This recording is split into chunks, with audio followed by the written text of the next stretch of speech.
អ៊ីរ៉ង់ប្រើប្រាស់ដ្រូនតម្លៃត្រឹមតែ$20,000ទៅ$50,000ក្នុងការវាយប្រហារប្រឆាំងនឹងអាមេរិកនិងអ៊ីស្រាអែលរួមទាំងនៅមជ្ឈិមបូព៌ា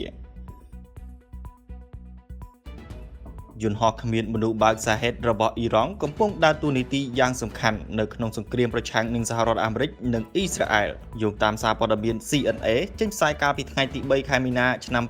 2026បានឲ្យដឹងថាទីក្រុងតេហេរ៉ង់បានបាញ់មីស៊ីលនិងយន្តហោះគ្មានមនុស្សបើករាប់រយគ្រាប់នៅទូទាំងមជ្ឈិមបូព៌ាបន្ទាប់ពីការវាយប្រហាររបស់សហរដ្ឋអាមេរិកនិងអ៊ីស្រាអែលកាលពីថ្ងៃសៅរ៍គឺថ្ងៃទី28ខែកុម្ភៈដែលបង្ហាញពីភាពសំខាន់នៃប្រព័ន្ធទាំងនេះចំពោះសៀវភៅយុទ្ធសាស្ត្រយោធារបស់ខ្លួនយន្តហោះគ្មានមនុស្សបើកទាំងនេះមួយចំនួនបានហោះទៅដល់មូលដ្ឋានទ័ពអាកាសអង់គ្លេសនៅអូក្រូទីរីប្រទេសស៊ីបដោយវាយប្រហារលើផ្លូវរថយន្តហោះជាសញ្ញានៃការពង្រីកវិសាលភាពរបស់ពួកគេយន្តហោះគ្មានមនុស្សបើកសាហ៊ីតដែលត្រូវបានប្រើប្រាស់យ៉ាងទូលំទូលាយរួចហើយដោយប្រទេសរុស្ស៊ីនៅក្នុងសង្គ្រាមនៅអ៊ុយក្រែនឥឡូវនេះបានវិលមកផ្ដោតអារម្មណ៍វិញចំពេលមានភាពតានតឹងកាន់តែខ្លាំងឡើងនៅមជ្ឈិមបូព៌ាក្នុងការផ្លាស់ប្ដូរគួរឲ្យកត់សម្គាល់មួយសហរដ្ឋអាមេរិកក៏បានចាប់ផ្ដើមដាក់ឲ្យប្រើប្រាស់យន្តហោះគ្មានមនុស្សបើកវាយប្រហារផ្លូវតែមួយដែលមានតម្លៃទាបដែលយកគំរូតាមរចនារបស់អ៊ីរ៉ង់ផ្ទុយទៅវិញយន្តហោះគ្មានមនុស្សបើកសាហេតត្រូវបាន